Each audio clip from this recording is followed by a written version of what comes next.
ইতিকাফ হচ্ছে গুরুত্বপূর্ণ একটি ইবাদত। রমজান মাসে কয়েকটি গুরুত্বপূর্ণ ইবাদত রয়েছে। তারাবির নামাজ, সেহরি এবং ইফতারি গুরুত্বপূর্ণ একটা বিষয়, সালাতুত তাহাজ্জুদের নামাজ। কিন্তু এর চাইতে গুরুত্বপূর্ণ পুরো রমজানের যে মূল আকর্ষণ, সেটা হচ্ছে ইতিকাফ করা। রমজানের শেষ দশকে রাসূল পাক সাল্লাল্লাহু আলাইহি সাল্লাম তিনি জীবনের জীবদ্দশায় প্রতি বছর তিনি ইতিকাফ করতেন। এক বছর রাসূল পাক সাল্লাল্লাহু আলাইহি সাল্লাম করতে পারেন নাই, পরের বছর তিনি 20 দিন থেকে সেই ইতিকাফকে পুরা করে দিয়েছেন। সুবহানাল্লাহ। গুরুত্ব আছে, অনেক মর্যাদা আছে।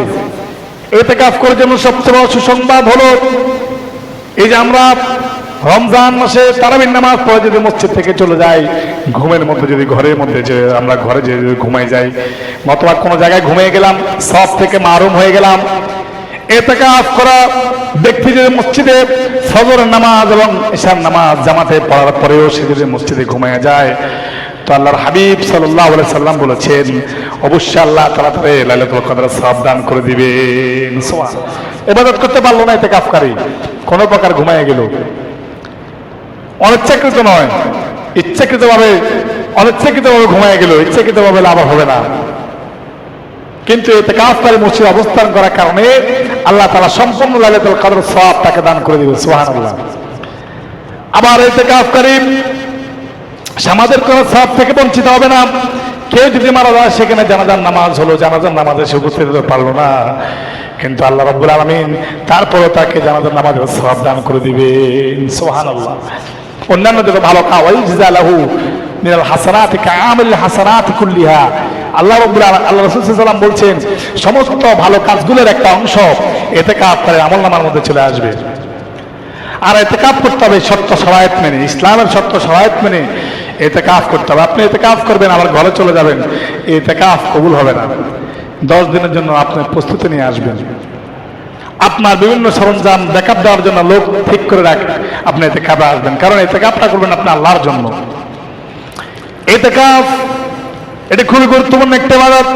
রমজানের শেষ দশকে যারাই করেন এই কল্যাণ, এই বরকতময় কাজের তৌফিক আল্লাহ সকলকে দেন না। এই কাজের সকল অনেকেই পায় না, এই কাজের বরকত অনেকেই পায় না।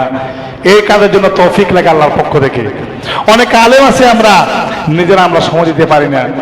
আমি দোয়া করি যে সমস্ত মুসল্লিয়ানে কেরাম রাজি হয়েছেন, যারা ইতিকাফ করবেন আল্লাহ সন্তুষ্টির জন্য 5 ওয়াক্ত নামাজ বা জামাত আদায় করবেন, তাহাজ্জুদের নামাজ পড়বেন, কোরআন তেলাওয়াত করবেন, মসজিদে চুপ থাকলেও বসে থাকলেও সব হয়। এই গুরুত্বপূর্ণ কাজে যারা অংশীদার হবেন, যারা থাকবেন, আল্লাহ তাদের জীবনের সমস্ত গুনাহ খাতা মাফ করে দাও, বলুন আমিন। আমি এই মসজিদের জন্য নয়, আমি আমাদের পুরা বাংলাদেশে যত মসজিদ আছে আর যত মসজিদে যারা ইতিকাফ করার জন্য সিদ্ধান্ত নিয়েছেন, আমি সকলের জন্য দোয়া করি আল্লাহ রাব্বুল আলামিন প্রত্যেকের জীবনে গুনাহ খাতা মাফ করে দেন, বলুন আমিন। আর স্পেশাল করব আমাদের মসজিদে যারা যে 4 জন রয়েছেন, 2 জন তো গত সময় আমাদের রাজি হয়েছেন, আর আরো 2 জন হয়েছেন, মোট 4 জন ইতিকাফ করবেন আমাদের এই মসজিদে। এই 4 জনের জন্য অন্তর থেকে দোয়া, সমস্ত মুসল্লিয়ানে কেরাম দোয়া করবেন। আমি বলি যে তারা নিজেরা নিজের খাওয়ার ব্যবস্থা করবেন, তারপরেও আমরা সমাজে যারা আছি, ভাই ভাই মুসল্লিয়ানে কেরাম আমরা যারা আছি, চেষ্টা করব অন্তত এই শেষ দিনের একদিন আমি যেন নিজ উদ্যোগে আমার ঘর থেকে আমি ইতিকাফকারীদেরকে খানা পরিবেশন করতে পারি। এটা আমি আপনাদেরকে উদাত্ত আহ্বান জানাবো। আমি কাউকে নির্দিষ্ট করে দেবো না যে আপনি ইতিকাফকারীকে খাওয়ান, ইতিকাফকারীকে আপনি ইফতারি দেন বা ভোর রাতে আপনি খাওয়ান, আমি এটা কাউকে মুআয়্যান করব না। তবে আমি ইমাম হিসেবে আপনাদেরকে বলবো এই কথা যে আল্লাহর মেহমান হয়ে ঘরের মধ্যে আসবেন, এরা 5 ওয়াক্ত নামাজ জামাত আদায় করবেন, এরা জিকির আজকার করবেন, কোরআন তালিম করবেন, এরা নামাজের পরে বিভিন্ন সুন্নাত মাসনুন কাজগুলো আদায় করবেন। এরা এখন গুরুত্বপূর্ণ একজন সদস্য হয়ে গেছেন আল্লাহর দৃষ্টিতে। এদেরকে যারা খাওয়াবেন আর এদেরকে যারা সম্মান করবেন, তারা আল্লাহর দরবারে সম্মানিত হবেন। এই জন্য আমি বলবো যে আপনারা যে যা পারেন, অন্তত আমরা যদি 20 গিরি থাকি, 20 জন যদি 20 জন তো লাগবে না, 10 দিন শেষ 10 দিনে যদি 10 জন আপনারা বোরাতে খাওয়ার ব্যবস্থা তাদের করে দেন, তাহলে তাদের জিনিসটা হালকা হয়ে গেল, বাড়িতে খেয়ে পেরেশানি করা লাগলো না। এটা আমি আপনাদেরকে আহ্বান করলাম। যারা শুনছেন তারা তো শুনছেন, যারা শুনেন নাই তারা দোকান পাটে আলোচনা করে নেবেন যে ইতিকাফকারীকে একদিন খাওয়া যায় কিনা। একজন রোজাদারকে ইফতার করানোর ফজিলত আমি আলোচনা করেছি।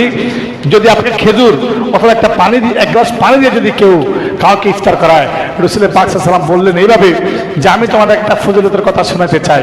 সাহাবীরা বললেন কি? বলে রোজাদারকে ইফতার করানোর ব্যাপারে, বলে ভালো করে খাওয়াতে হবে, তাহলে আল্লাহ তাআলা হাউজে কাউসারের পানি তোমাদেরকে পান করাবে। সুবহানাল্লাহ বলেন।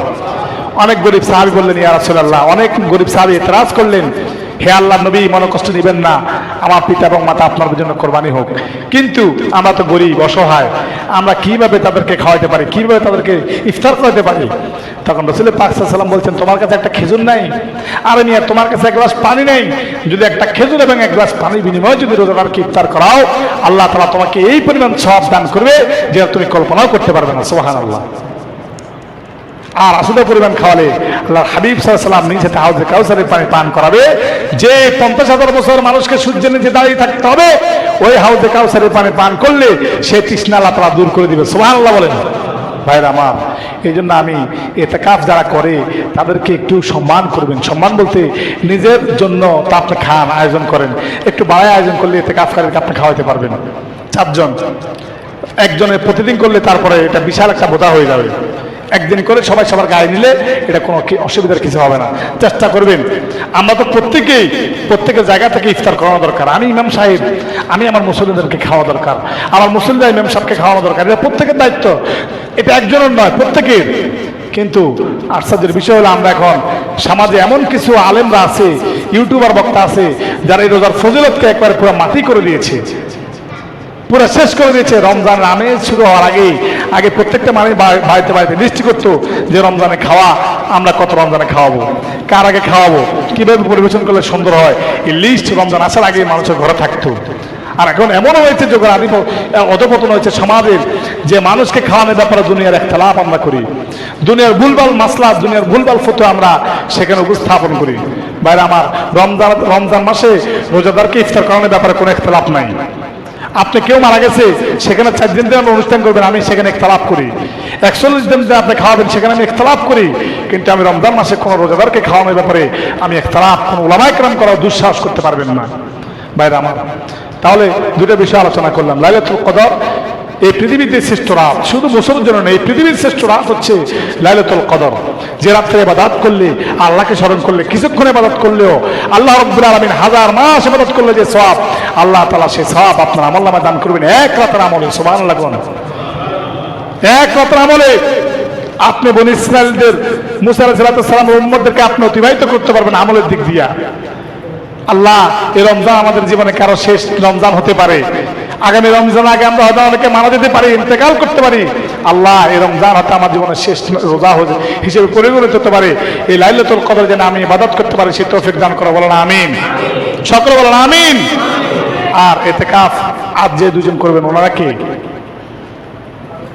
ও, আমাদের মেম্বারশিপের বড় ভাই। আর কে? ওনাদের জন্য গত সপ্তাহে দোয়া হয় নাই। এই 2 জনের জীবনে আল্লাহ তাআলা ওনাদের হায়াতে বরকত দান করুক, বলেন আমিন। আল্লাহ তাআলা জীবনে গুনাহ খাতা মাফ করে দেখ, বলেন আমিন। 4 জন হয়েছে। গল্প গুজবে আর বিভিন্ন কিচ্ছা কাহিনীতে দিন অতিবাহিত করা যাবে না। মসজিদের চেয়ে ইবাদতের ঘর, আপনারা ইবাদতে থাকবেন, আমরা আপনাদেরকে সহযোগিতা করার চেষ্টা করব। আপনাদের কোনো অসুবিধা হলে আমাদের মুসল্লিনে কেরাম দেখা যায় ওনারা চাটা খাইতো রমজানের বাইরে ইফতার করার পরে, তো এখন মসজিদে থাকার কারণে তারা বাইরে দিতে পারবেন না। অন্যান্য মুসল্লিদের দায়িত্ব হচ্ছে এদেরকে চা এনে খাওয়ানো, পান এনে খাওয়ানো, এটা আমাদের দায়িত্ব। আমি যদি আসি ইনশাল্লাহ, আমি আপনাদেরকে একদিন চা পানি খাওয়াবো ইনশাল্লাহ, এটা আমি আপনাদেরকে ওয়াদা করলাম। আর যদি বেশি কিছু খাইতে চান তাহলে চন্দ্রবাজার যাইতে হইব। সম্মানিত ভাইরা, তাহলে রমজান মাস হচ্ছে গুরুত্বপূর্ণ মাস। রহমত শেষ করলাম, মাগফিরাত আজকে শেষ। ইফতার করার পরে নাজাতে পদার্পণ করবে। ইতিকাফ যারা করবেন আপনারা মাগরিবের আগে ইনশাল্লাহ মসজিদে ঢুকতে হবে। আসর নামাজ সম্ভবত পড়ার জন্য চেষ্টা করবেন এখানে। এরপরে মাগরিবের সময় আপনারা এখান থেকে আপনারা অর্থাৎ কাউন্টডাউন শুরু, আপনারা ইতিকাফ শুরু আপনার সূর্যাস্তর আগেই এসে মসজিদে আপনারা আসতে হবে। সূর্যাস্তের পরে আসলে আবার সেখানে ইখতিলাফ রয়েছে, মাগরিবের আগে ঢুকে যাবেন, ইফতার এখানে করবেন। তো আমরা ইনশাল্লাহ মোটামুটি আলোচনা যাই করলাম যে আমরা আরেকটা জুমা পাবো রমজানে, অর্থাৎ আপনার 27 হইতে পারে সম্ভবত। তা আমরা সেখানে রমজানের অল বিষয়গুলো নিয়ে, ফজিলত, হুকুম, হাকাম, এগুলো নিয়ে আর একটা আলোচনা করব। কিন্তু আজকের আলোচনা হচ্ছে মূল বিষয় যে লাইলাতুল কদর শুধু 27-এর দিকে নিয়ে বসে থাকলে হবে না, 21 তারিখ হতে পারে। লাইলাতুল কদর রমজানের বেজর রাত 21 তারিখ হতে পারে। সে রাত্রে আমরা কিছু এক্সট্রা নামাজ পড়বো, কোরআন তেলাওয়াত করবো, জিকির আজকার করে আমরা ভোরাতে উঠে আবার তাহাজ্জুদের নামাজ পড়লেই লাইলাতুল কদরের সওয়াব পেয়ে যাবো ইনশাল্লাহ। আবার 23 21 মনে করেন না, 23ও হতে পারে বিজোড় রাত্র, আবার 25 রাত্র হতে পারে, 27 এবং 29। তবে সবচেয়ে গুরুত্বপূর্ণ কিছু নিদর্শন হলো 27 রাত বোঝার জন্য যে বৃষ্টি হবে না, গরম পড়বে না, শীত পড়বে না, শান্তি লাগবে, প্রশান্তি লাগবে, আকাশ পরিষ্কার ক্লিন থাকবে, এরকম রাতকে সম্ভাবনাময় রাত বলা হয়েছে লাইলাতুল কদরের জন্য। তো এই রাত আল্লাহ তাআলা আমাদেরকে সকলকে অংশগ্রহণ করে আল্লাহর পক্ষ থেকে সম্মানিত হওয়ার তৌফিক দান করে, বলেন আমিন। আর ইতিকাফ যারা করবেন তাদেরকে অন্তত আমরা মুসল্লিন কেরাম যারা শুনছি এই বাড়ি থেকে ওই বাড়ি থেকে আমরা যদি একদিন করে সম্মান করি, একদিন করে খাওয়াই, এটা চলে যাবে ইনশাল্লাহ।